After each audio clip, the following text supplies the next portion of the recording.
That's great. Well, we're going to get started though, just so we can get some housekeeping done, and then and we'll kick it off. So, welcome everybody. If you're just joining us, please keep your mics muted, your videos off. This session is also being recorded, so just so you're aware. I'm going to ask our panelists if you could all, I think we've got a guest, if you could turn off your video, please. Perfect. And our panelists, if you could please turn on your videos. We're waiting for one more. Brent, I think your videos, oh, yay, there's our 6 panelists. All right. Welcome everybody. Today we have audience members from around the world, across Canada, the US, South America, Southeast Asia, and Europe. My name is Fabiola MacIntyre, and I'm a senior associate at Intuitive, leading our transportation sector and sitting in Calgary, Alberta. I'm so pleased to be your host and moderator for our first of our 2021 Global Perspectives series. And today's topic is on transit-oriented developments, moving from aspiration to shovels in the ground. This topic was chosen as we wanted to explore beyond the TOD concept and the hypotheticals, but rather to discuss the real challenges of implementation. In other words, what is stopping us from delivering on these aspirational visions? What challenges do each of our subject matter experts face when implementing? And how might we overcome these challenges? I want to also frame the conversation by saying that the concept of transit-oriented development has evolved, and ideas such as the 15-minute city build on the principles of TODs, which is simply that of connectivity to amenities and services via walking, cycling, and transit. So whether we call it TOD, TOCs, DOTs, or we focus on the communities we build, as in a 15 or 20-minute city with or without transit options, the outcome, so we got a couple guests, if you could turn off your videos, please. The outcome of a people-first infrastructure is what matters. So our goal today is for all of you, our audience, to hear the various perspectives and real-life experience from our experts who deliver these complex and stakeholder-intensive projects. So I want to introduce our panelists. And for those of you, again, who are just joining us, if you could please keep your mics muted and your videos off, you'll probably see yourself show up. And the folks who's got videos are our panelists in front of us. So I do now want to introduce our panelists. So from Vancouver, BC, we have Gary Andruszak. Gary, maybe wave to the group, who's director at IBI Group, leading their North American TOD practice. Next, we have Brent Toderen, also from Vancouver, who started Toderen Urban Works and advises on city planning. Give us a wave, Brent, so everybody can see you. From Edmonton, Alberta, we have Brad Smid, Project Director for the Valley Line Urban LRT. Joining us in Calgary is Richard Morden, Senior Vice President at Quadriel Property Group, and whose focus is on office investments. Sitting in Toronto is Jonathan Hendricks, Principal at Intuitive, lending a range of structural sector project experience and as an expert in rail safety corridors. Also in Toronto is Megan Ryan, Senior Associate at Intuitive, who's a leader in our transportation sector and construction engineering group. So before we get started, I'd like the audience to know that we've received approximately 20 questions during registration, and we're going to work through those questions throughout our discussion today. I'd also like to invite the audience to type in questions throughout the panel discussion. So there is a chat function If you could please just type in your questions as we have the dialogue today. I'll try to introduce and bring those questions throughout. I'll do my best as possible. So let's get started. Panelists, in 2 to 3 minutes, please state your role within a complete city, be it a 15-minute city or a TOD, and your perspective on what are the most challenging aspects of delivery. We will start from vision through to construction. And so I do want to start first with Brent. Brent, I want to start with you because as a former city planner and visionary of complete cities, let's get going.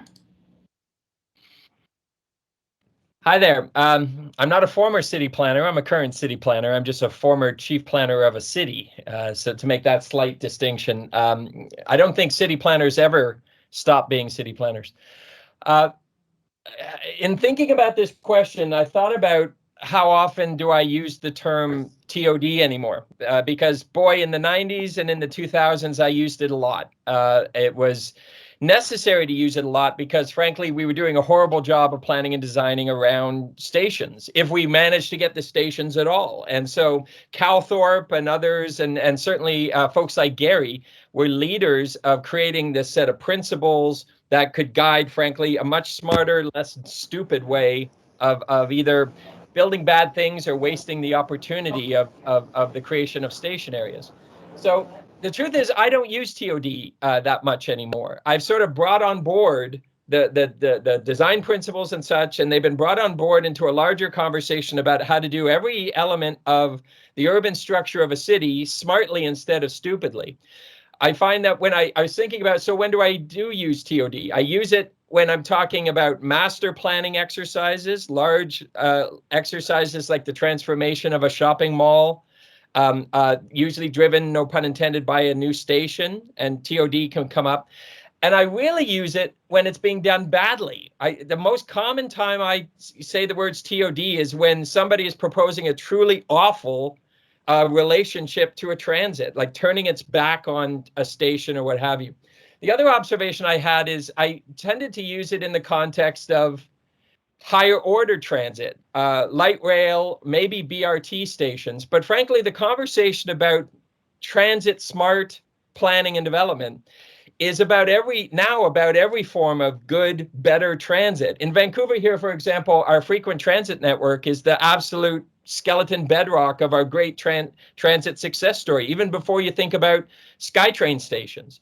And so it's frequent transit with short headways. It's BRT, it's express bus, it's all these forms. And how do you smartly integrate your transit and indeed your walking, biking, and transit, your multi-mobility, your car share, your lack of car dependency into all of your urban design, all of your planning? I think that's where the conversation has evolved into. But I still do use the term occasionally. I just don't use it very often. When it comes to switching gears quickly to some of the challenges, I was thinking about what the challenges of TOD used to be. It used to be that the tallest building in a TOD was the parking structure, for God's sakes. Can you imagine? And it used to be that when you wanted to actually get a light rail built, you had to widen the highway beside it just to get the funding approved. And it used to be that you're in places like Mississauga, you had a fundamental problem of densifying and changing around a station. But what you were really doing was building better, denser suburbs around your station instead of real urban places.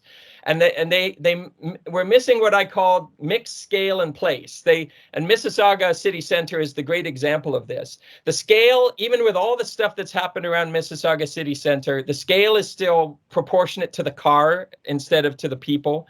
The mix was there on paper, but all separated. The housing was over there, the office was over there, the shopping was over there, and it wasn't vertically integrated or even integrated on a block. And the place was missing. There was no there, as the saying always goes. So we were doing a better suburb around transit instead of a real urban place. Now I think we've evolved and gotten better, but now I think the problems are much more scary.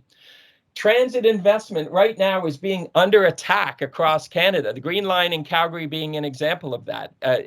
And that was happening before the pandemic. And it's certainly happening after the pandemic as this narrative that transit isn't relevant in cities anymore, which is a ridiculous notion. We're still using traffic and transportation modeling, car-driven modeling, to study areas around transit, and we're using localized car traffic problems to drive down the density that would actually support the transit ride mode shift. So we're using traffic modeling stupidly. Don't get me started on that. I could talk for hours. And lastly, I'll say that NIMBY is a real problem in my experience and observation in transit planning around Canada. I am seeing community character, which is often code for a lot of different things, even racism, being used to try to drive down any achievement around a transit station. And you would think our municipalities have declared a community character emergency instead of a climate emergency based on how much weight they are giving this nebulous issue of community character. And I like conversations about community character, but I don't like them being paralyzing when it comes to the necessary conversation about making appropriate use of our transit investment by building smart land use around it and actually achieving the density and mix that we need to get ridership, greenhouse gas emissions down, affordability, urban health, all the public interest issues at play when we're building around transit, whatever order of transit we're talking about. So I'll stop there. Awesome. Thank you, Brent. And just welcome, just a momentary welcome to our audience. Thanks for joining our conversation today. If you could please keep your mics off and your videos off. I think we have just one guest, Adam Firth. Thanks for joining us. Your video seems to be on, so if you don't mind turning that off, we'd greatly appreciate it. All right, so up next, Gary, as our panel member that likely has the longest view of TODs and how it has evolved over time, I'd like to turn it over to you now to hear your perspective. Thank you, and Brent suitably dated me there, but I'll take the bait. I first tripped over the concept of TOD when I read Peter Calthorpe's seminal 1993 book, The Next American Metropolis, under the chapter Sustainable Communities, Pedestrian Pockets, and Transit-Oriented Development. What he had done, in essence, was take the musings of the new urbanists and simply run a transit line through it. And it was the first semblance of true integration of transit and land use that I'd seen, and it piqued my imagination. And in the mid-1990s, Peter and I did a series of TOD master plans across the US. I learned a lot from him, and I've stayed in the game. As you're aware, Fabi, yesterday we had a pre-panel scrum and discussed whether or not the term TOD is too dogmatic. I use it for two reasons. The first, I do run our TOD practice across North America, and we have many offices, and I need a common nomenclature with regard to what we're doing so that we have a consistent response to design process and quality control. But as importantly, over the last 30 years, the industry has finally caught up to us. Most US cities have, and some transit agencies have departments of TOD. Certainly from the viewpoint of our marketing thrust, we know where to go for proposals. Our clients in turn know what to ask for. So there's still an advantage to us to use the term TOD, but importantly, and Fabi, you'll attest to this because you were part of this when we worked on the Calgary Green Line. I was the TOD lead planner on it. When we danced around the issue of what comes first, the T or the D, we happened upon middle ground, the O, and if you spell it out, T, O, and D, and we defined it as open space placemaking around the theories of my good friend and mentor Jan Gehl in Copenhagen, who wrote the book The Spaces Between, which really started the world urban design community talking about urban design and placemaking. And so when we think of the T or the D, if you don't have the glue to hold the development together and make it a special place, you'll never catch up to the potential of what it is you're trying to do. And what we found, and we ran 6 really comprehensive public outreach programs on the Calgary Green Line. And when we clearly laid 3 overlay maps, a T map, an O map, and a D map in front of our general public audience, they got it in a minute. They got it tight, and we had them hooked to do something good and move forward. I've been in the game long enough to see why TOD fails. Certainly, often too much reliance on retail, a failure to measure, faith in mega scale projects which suck all the demand out of anything that might happen around it, fear of challenging transportation departments, and an inability to hold the plan. I mean, cities come up with good plans and forget that a mature TOD needs 30 years. And so after 5 years, if there's a downturn in the market, they panic and they bail out. But I can give you all the lists in the world, and they won't make up for the fact that a successful TOD needs vision, needs enthusiasm, it needs serendipity, it needs positive responses with regard to land use, built form, open space, proximity to major drivers. There's all of those things.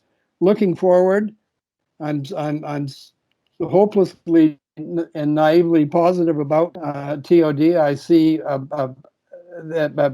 it flowing towards implementation strategies, the inclusion of social equity programs, certainly first last mile connectivity is a big part of what we do.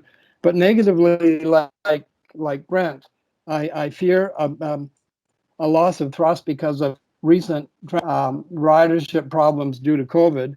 And in the U.S., a lot of our clients are losing public sector clients are losing money because paradoxically they rely on gas sales tax to get their money. And the wild card in all of this is the advent of the autonomous vehicle, which can easily upset the mantra of location, location, location in support of urban sprawl.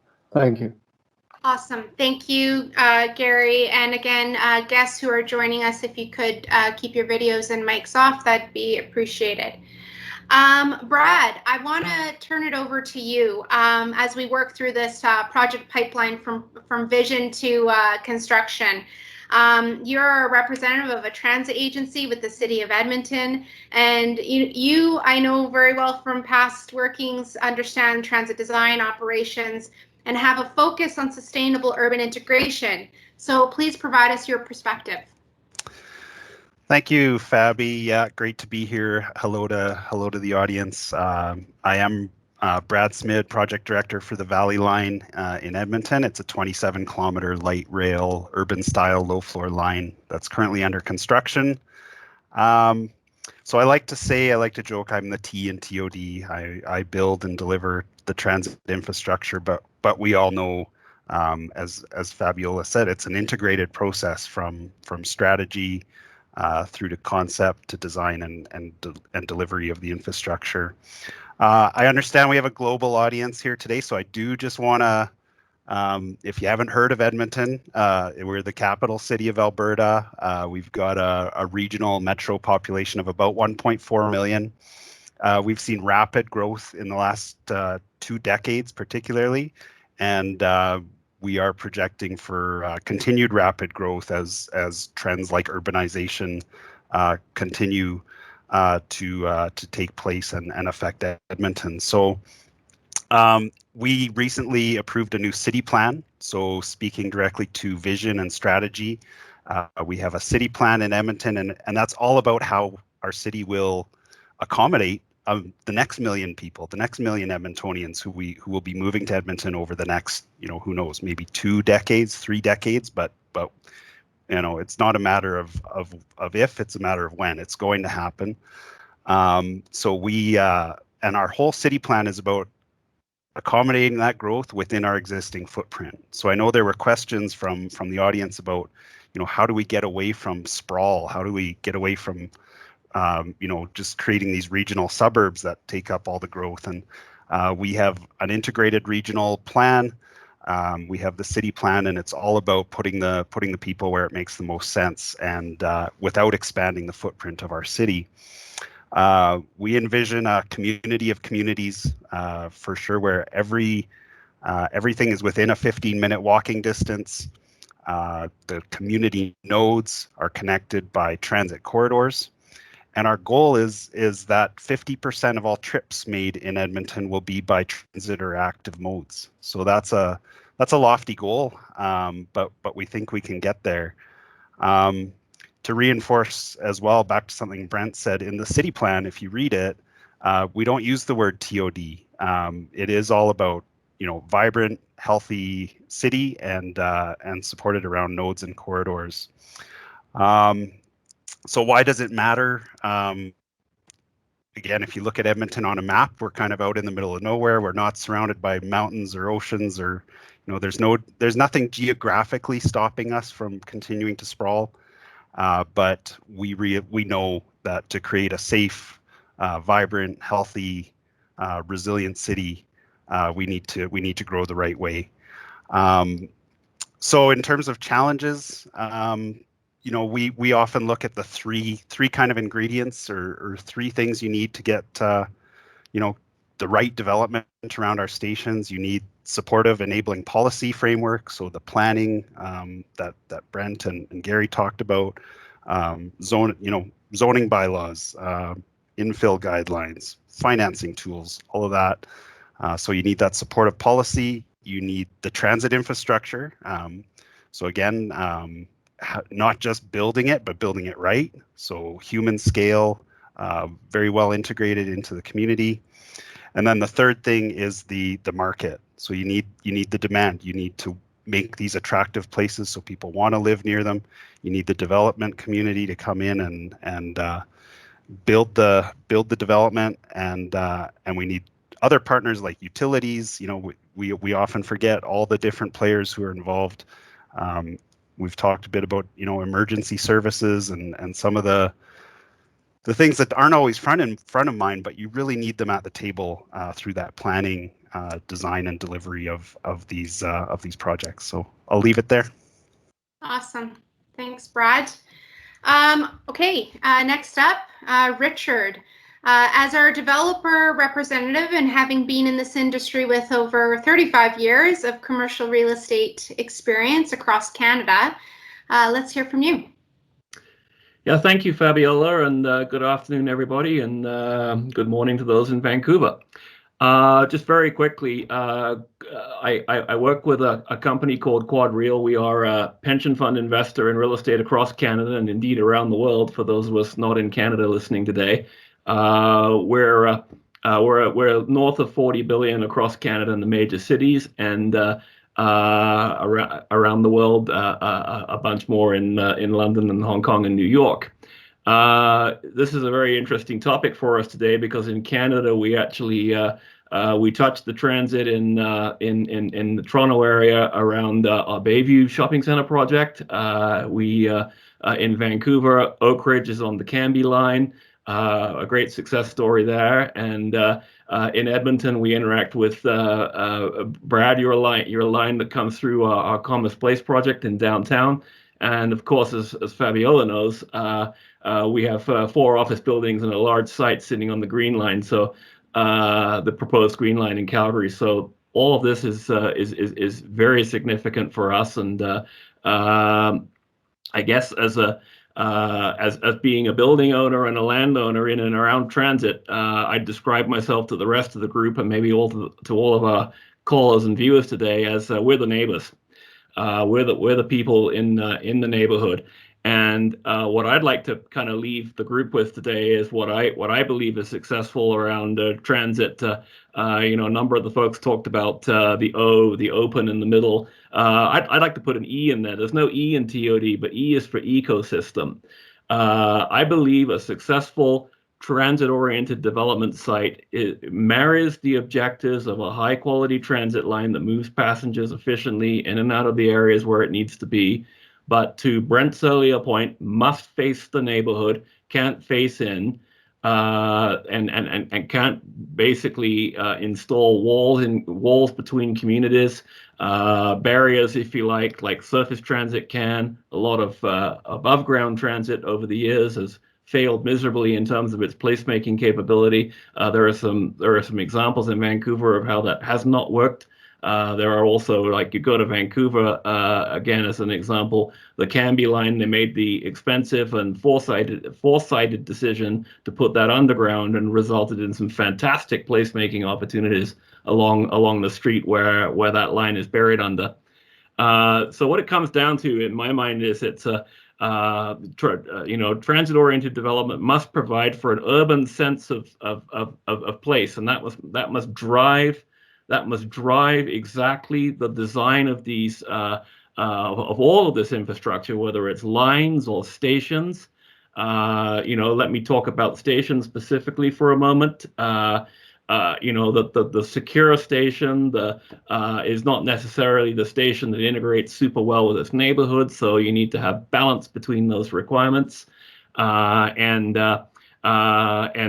just make sure you recognize operational requirements are being integrated with adjacent buildings. It's very important. If you design your transit in isolation of the needs of the neighboring buildings, people might be concerned with who's getting into their building because they got a connection. So start those conversations early. The last thing I'd say is, I know we're running short of time here, is that when cities and planners are making decisions on what a transit system should look like, recognize that there's an opportunity cost in just about every decision you make. So I'll give you a very small example. If you let the greenfield rules for how wide a laneway needs to be to allow for a fire truck to get around the station, and you apply that in an urban setting, you are probably losing an opportunity for some open space or for some integration in that neighborhood. Recognize we're all around your stations, we're all around your trains, and we want to work with you guys for a better integrated complete communities, if you like, around the stations and the transit. Awesome. Thanks, Richard. All right. So, Jonathan, as a structural engineer, having worked across sectors, providing innovative designs, and what's your perspective in terms of delivery of TODs? You're muted. The dollar in the jar. As an engineer at Intuitive, my focus tends to be on the technical solutions that allow transportation infrastructure and development to coexist. It's more on the how rather than the why. There's other people on this call that are probably better suited to answer the why. And for me, I want to be very clear, it's not just about the stations. As a few people have mentioned, it's about the nodes and the corridors. We have to look at it all.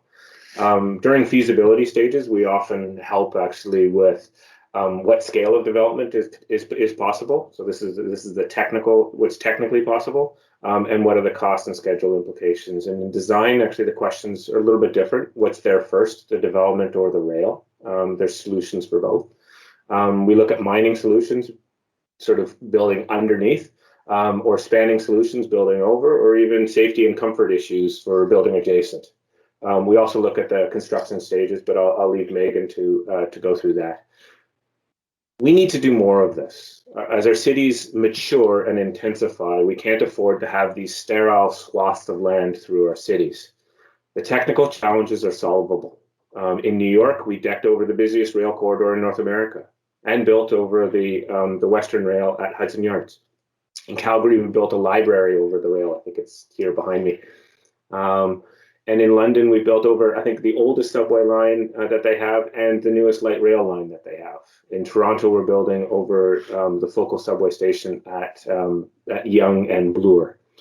Each site has a unique solution, but the technical issues can be solved. What we need is to have the right stakeholders at the table so that the solutions can also be reasonable and therefore affordable. And then we can stop dreaming and we can get moving. Thank you.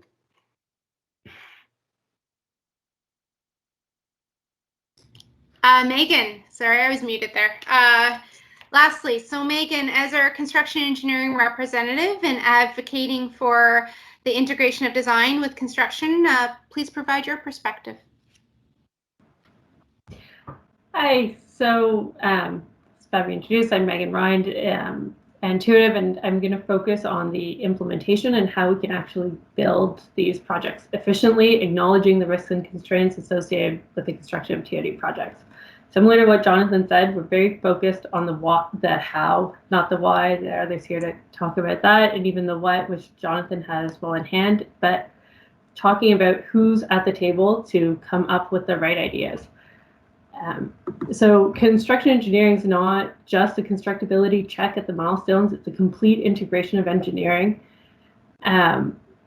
and construction throughout the whole design process. What are we building and how are we building it? The how intrinsically linked with the what.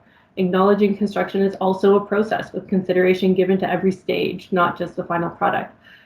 Bringing the construction into the design process, but also continuing design through construction as a holistic approach to engineering, and it's essential to the efficient delivery of complex projects like TODs. We talk a lot about the proverbial fence between design and construction, the consultant throwing a contract over the fence, the contractor receives it and executes it. On standard projects, it's fine, but on the unusual or the complex ones like TODs, it's inefficient. These contracts are imperfect, fingers are pointed, fights ensue, and these inefficiencies are costly and distracting, and there's an opportunity here to improve. We need to consider the construction early to improve the efficiency and reduce the risk. But that's not the only fence. You see these fences all the way up. You see them between planning and design, feasibility and planning, all of these fences along the project pipeline, different groups solutioning different problems based on different perceived constraints. Everyone existing unhappily within their silos, blaming predecessors and creating inefficiencies in the project delivery. So how do we fix it? We take down the fences, remove the silos, and we need to work together to improve efficiency and reduce the risk. But this isn't a new concept. Design teams are integrating, procurement models are changing. This also isn't unique to TOD, but the scale and complexity of TOD projects compound these challenges, and the social and environmental stakes are higher. Whether we're talking about fences or four corners of the intersection, these invisible barriers need to come down. The owners and planners and designers and the contractors need to be at the same table. Construction engineering helps to bridge the gap between the designers and the contractors. And when we talk about risk, we know that most risks are financially driven and TOD projects are expensive.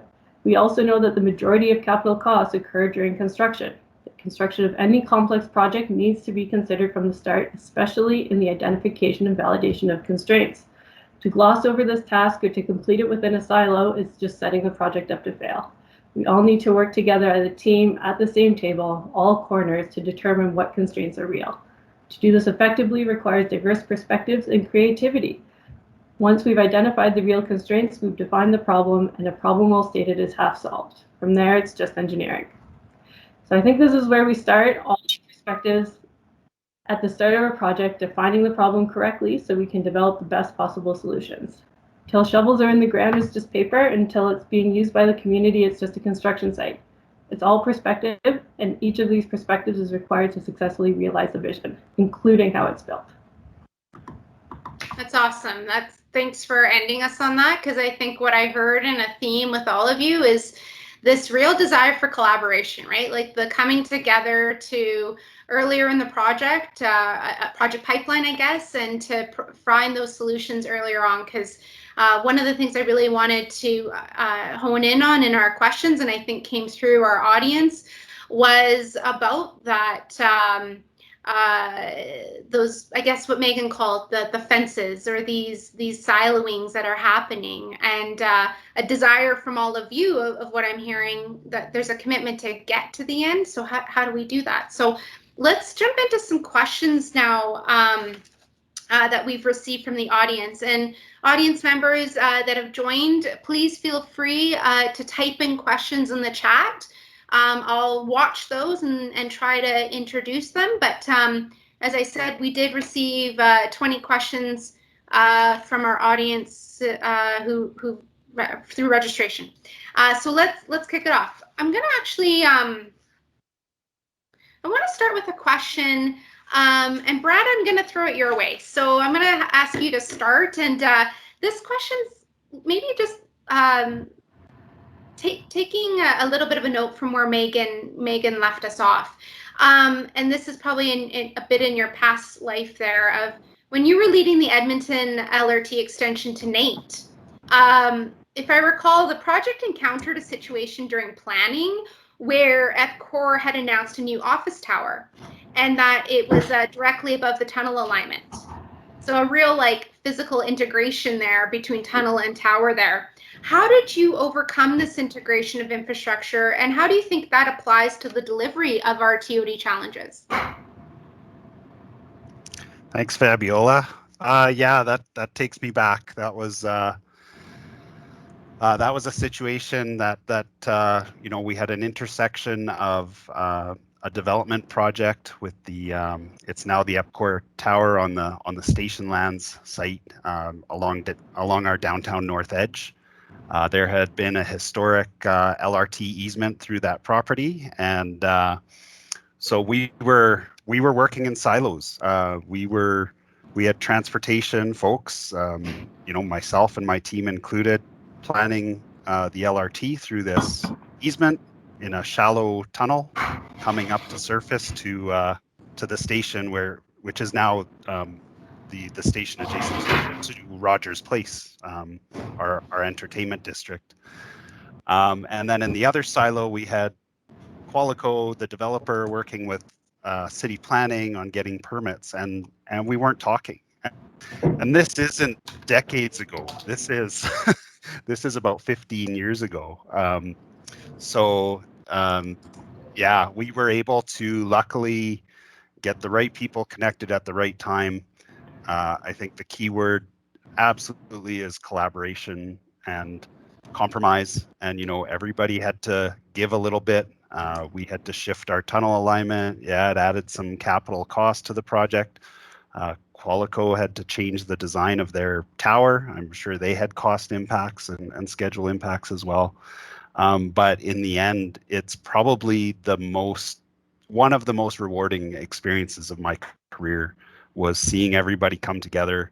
You know, it could have got ugly early on. We could have been getting our lawyers involved and fighting over easements and who had rights to do what and who took precedent. And we didn't go that way. We chose to collaborate, get the parties in the room, and work out a solution that benefited everyone. And now we have the great tower, which has spurred development in Edmonton's downtown north edge, and we have the LRT and the station right in the heart of our new entertainment district in the downtown north edge. Great. Any thoughts from the panelists, whether it relates to that? Megan, you've got your hand up. You're unmuted. Okay. So Brad, when you say that you brought everyone to the table and you worked together collaboratively, my question is, did you include contractors or construction engineers as part of that discussion? Yeah, we did. We had our owner's engineer as well as the designers of the EPCOR Tower work almost immediately, even while we still weren't sure if we were going to be able to work it out, because there was some legal challenges and commercial challenges around it. But we immediately got our engineering teams working together, and then on a construction level, they already had a construction manager on site, and we ended up being able to utilize them to build the portion of the LRT within that development footprint. So again, you know, there's challenges around public procurement and what you can and can't do, but we were able to make a business case and ultimately have one construction team building two projects on one site. Awesome.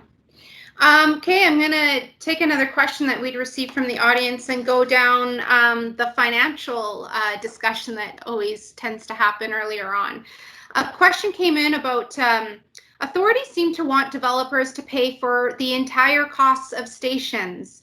Is this a hindrance to this process? And if so, what are the options? So I think I might start, Richard, if you could start with this one. And I think, Gary, you had some thoughts when we received this question. Richard, do you want to take it away? Sure. Thanks, Fabiola. Okay, so the short answer, is it a hindrance? Yes. There's an assumption, and it's a good assumption that connectivity with stations is something that building owners and owners of land view as a real positive. But what everyone has to remember is that each site is different, and again, as I referenced earlier, the operational requirements are different. You might open up a station or open up a building to free access. In Green Line, there are no turnstiles in the system in the downtown core, which basically means anybody on Green Line can walk into an office building if you're open. So those are considerations that sometimes don't get taken into account. I guess the second component of that is with existing building infrastructure, connectivity can be very, very difficult. And in the process, you might be taking out leasable area, you might be taking out parking stalls, you might be operationally impacting your buildings during construction more than you want to. So again, I'm going to go back to what Megan said earlier. Take down the fences, remove the silos. Great comment. There's any number of areas in this process where this helps. And my encouragement to folks in cities and planners helping cities, engineers helping cities, is sit down with building owners and landowners early in the process, and you will definitely get to a better result. And I got to actually, this is not really so much around the financial consideration, but I'm going to mention this anyway. Great example of silos and fences. When we were working early on the Green Line considerations in the Eau Claire area of Calgary, we were sitting down with the city's Green Line team on station design to put a station right in a 2.5 acre site that we owned. And where the station was going to go was right under the footprint of where the building had to go based on the permitting that was in place. And there was a huge park next door that we'd agreed to 10 years earlier as part of a land use. And very quickly in the process, we said, we're happy to talk to you about putting the station there, but we got to reopen the land use and move the park around too, so we can get the open area and maybe figure out a way how we can make an open plan and placemaking on that corner where the station was. And the initial response from the city was, we're not the land use authority, we can't deal with that. And unfortunately, that's the wrong answer. So break down the fence, take down the fences and remove the silos, and do it early. All right, Jonathan, I see you got your hand up, and I know, Gary, you're probably dying to add to this one. So Jonathan, over to you. I'll be quick, Gary. I just wanted to say we often hear of discussions of the value of air rights and the exchange of those air rights for the building of the station, for example. So there is actually an equation that works. Development tends not to hover very cost effectively. So as long as there's a reasonable solution with the transit authorities, to bring structure through and so forth, that can be a very cost effective way of getting things to work. Over to you, Gary. Okay, very quickly, my take on this is a bit different. Developers will pay if you can make a business case for them to do so. And when we did the Canada line into Richmond, of course, they ran out of money and decided that the proper move was to truncate the line, taking the final station away, but that station was nearest to Richmond City Hall. So we persuaded them to jump one station. In other words, there was a tract of land that would logically have a station from the viewpoint of spacing, but they hadn't had enough development in place to service it. We did a TOD plan around that hypothetical station. We drew 2,500 residential units and suggested to the landowners a premium of $8,250 per unit if they would contribute this money to the cost of the station. This is all within 5-minute walk of the station. It put a slush fund of $20 million to get things moving forward, to get TransLink to understand the need. It's being built at the moment, and a lot of development around it. And so rather than wind up with a situation of not ending the line where it should logically end. We simply used another tack to be creative, and the development community was right in there with us because we showed them that their $8,250 per unit investment was good business sense. Fantastic. Megan and Brent, I think Megan, you had your hand up, and then Brent, you can close us off on this question. Sure, I'll be quick. It's just I like hearing Richard talk about breaking down the fences and the silos, but even when you're talking about how early the conversation started in the collaboration, you still just noted the owners, the developers, and the engineers. The contractor is the fourth corner of this intersection. They own most of the risk, they own most of the cost, and so I can't underline enough the importance of bringing in constructability. Excellent. Brent. Very quickly, should municipalities ask developers to pay for stations? No, they shouldn't. Full stop. And I say that as a former city leader and still an advisor to cities. But let's go upstream. Why are municipalities doing that? Because municipalities still only get 8 or 9 cents of every tax dollar, and the funding models still often require the municipality to pay 1/3 of the cost of all the transit. And that leads to paralysis, massive funding gaps. So are municipalities wrong to try to put that on a developer? Yes. Are they right in trying to desperately figure out a way to get transit built because our provinces and federal government still see transit as a cost instead of an investment and underfund it relative to road projects? Yes. Awesome. I see some silent clapping from Brad. That's great. All right. I think we got 10 more minutes, but I want to squeeze in a couple more questions if we could. Another question that came in, and I think this one's maybe going to focus less on the TOD, but that linear urbanism, so the spaces in between stations.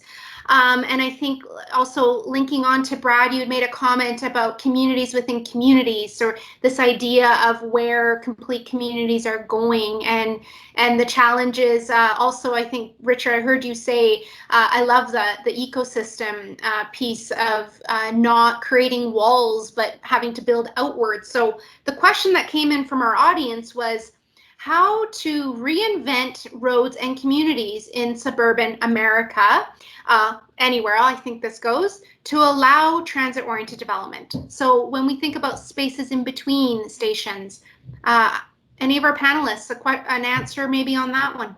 Brent, is your hand up from before, or you have an answer?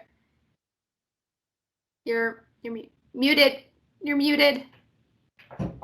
I will re-raise my hand. I can make a comment on that. Okay.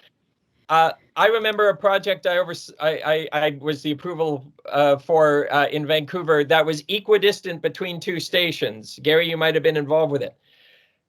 It was a completely ridiculous discussion to talk about where it was relative to the station, because equidistant between the 2 stations was still under 10-minute walk from either station. Frankly, being equidistant just gave them 2 choices for a 10-minute walk. We have to stop being so focused on the immediate area around stations. And we have to stop being so focused on stations, because that's only higher order transit. Think about a stop, especially in the context of a frequent transit network. And then you get linear urbanism that doesn't even get interrupted by where the station is, because it's just continuous. We have to think about land use and transit fully integrated at every level of transit achievement, all the way down to just frequent transit and bus stops. Okay, awesome, Brent. And I'm just going to interject momentarily, Brad. I want you to pick this up. A question came in just adding to this conversation about speaking to the TOD opportunities provided by non-rail technology, so BRT. And I think, Brent, I heard you just say that, right? And if they can provide the same or different benefits as traditional rail mass transit options. So with that, over to Brad.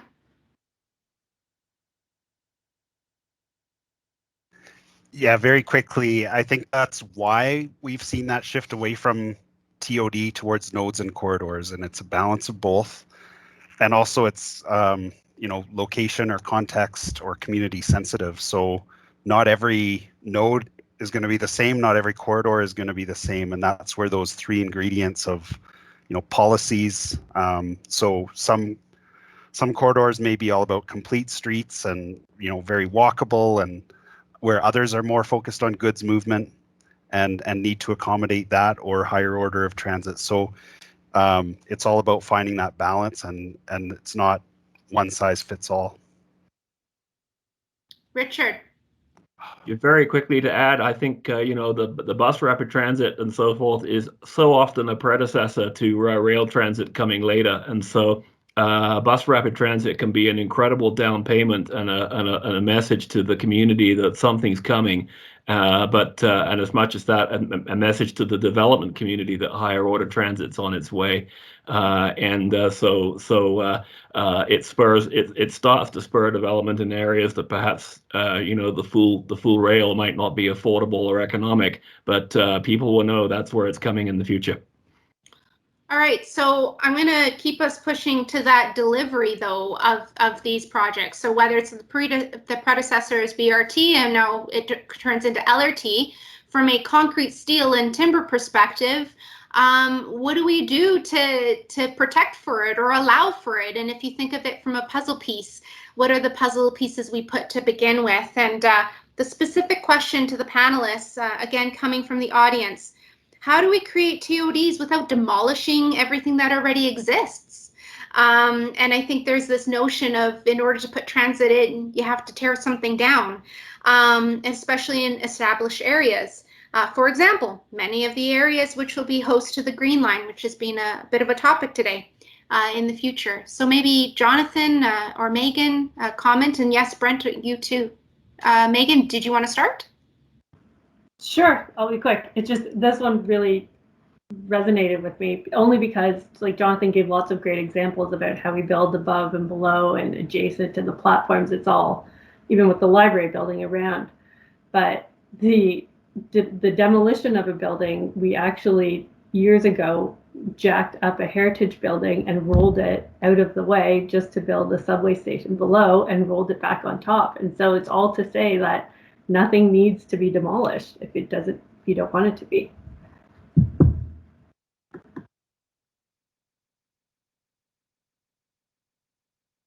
You're muted. I'm going to kick it over to Jonathan. Oh, sorry. Brent had his hand up, so I was going to defer to Brent first. Two quick examples. Here in Metro Vancouver, which is probably the North American hotbed on TOD, as Ellen Dundon Jones once called it, and in cities like Edmonton, for example, there's been an ability in the context of light rail development to put stations where malls are. And we always say the easiest low-hanging fruit for suburban transformation or even urban transformation is our shopping malls, because they have large land areas. They're underutilized with a sea of parking. So in both here in Vancouver and in cities like Edmonton, Calgary, you put a station near a mall, you've got a great opportunity not to have to tear something, at least that you care about, all that much down, because malls are almost a placeholder for more intensive use. As an example, the Brentwood redevelopment, the Brentwood station you could look at here in Greater Vancouver, it's in Burnaby. I often show it in my slides about transit-oriented transformation. The entire first phase of the development, 2 or 3 towers, a huge area that orients directly to the station.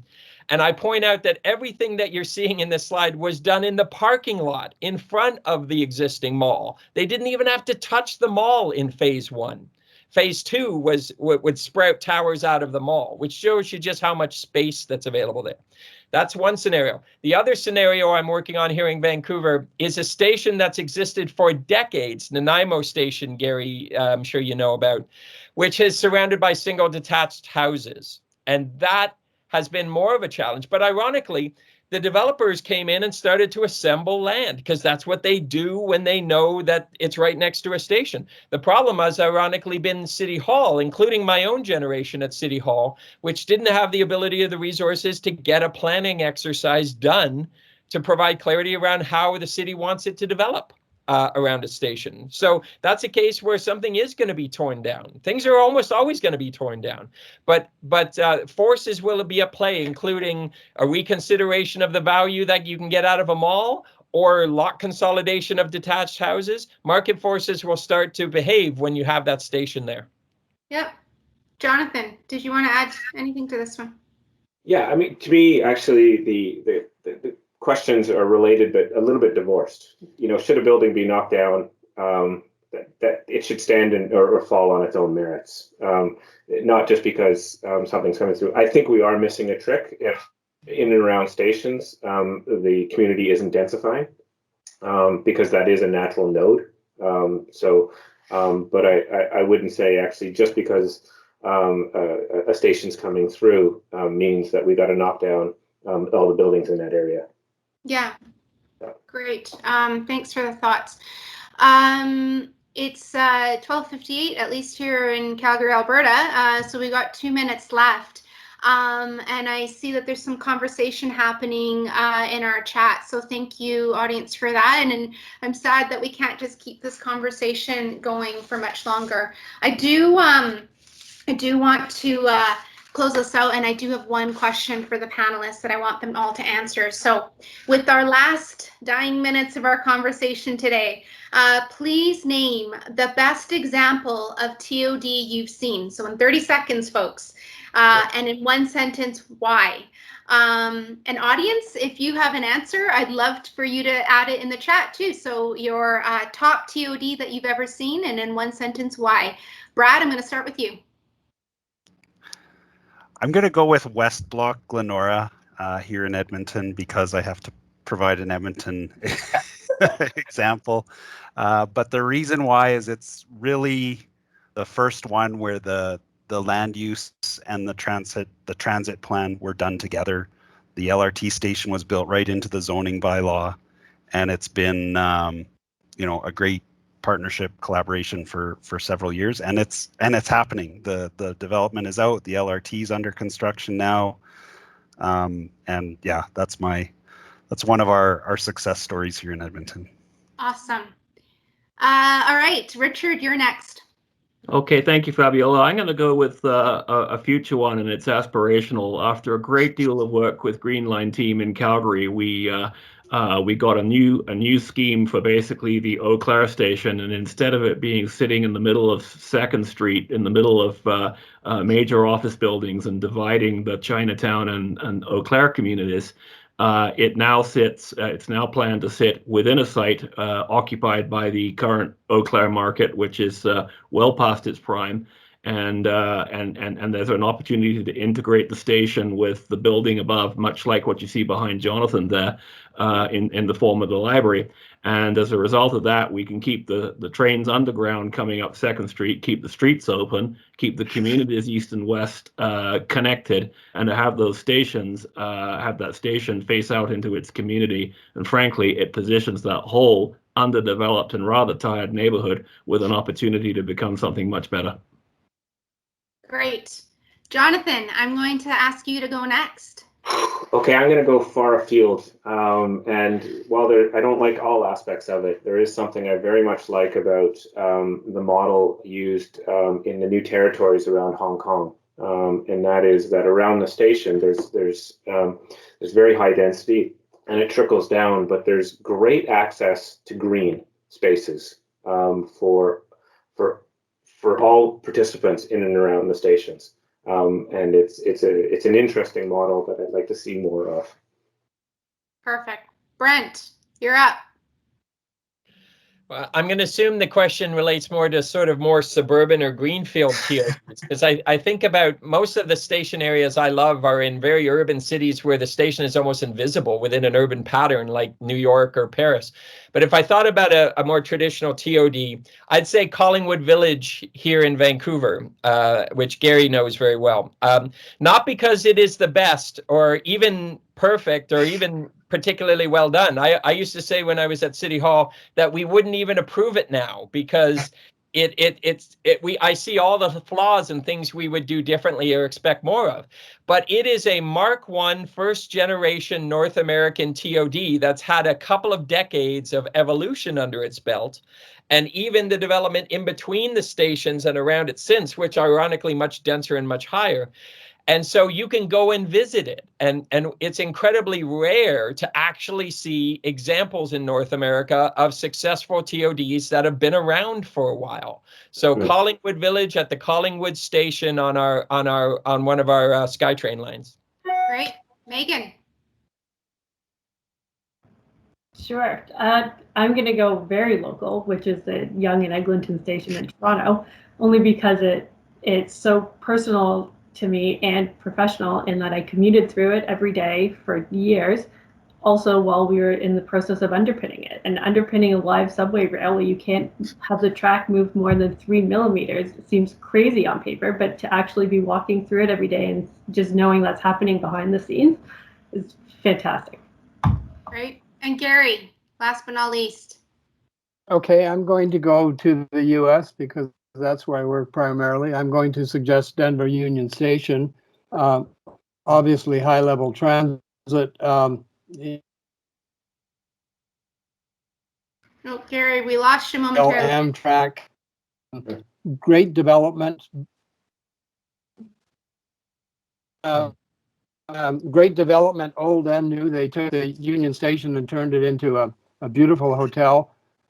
Really good placemaking, plazas, food trucks.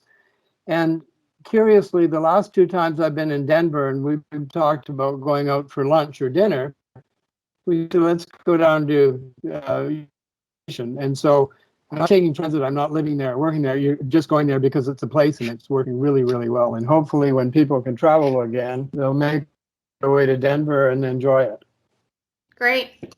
All right, folks, it's 1:04, and that was a total blast. That was fun. And so I want to thank our panelists today. Thank you, all of you, for your time and your participation and conversation. A lot to think about today. And our audience, thanks for joining us. Thanks for participating in the chat and tuning in for the hour and listening to our engaging conversation. We do hope to see you all at our next Global Perspective event. We do host these at Entuitive, and so we hope you'll join us again. Thanks again, everybody. Have a great afternoon.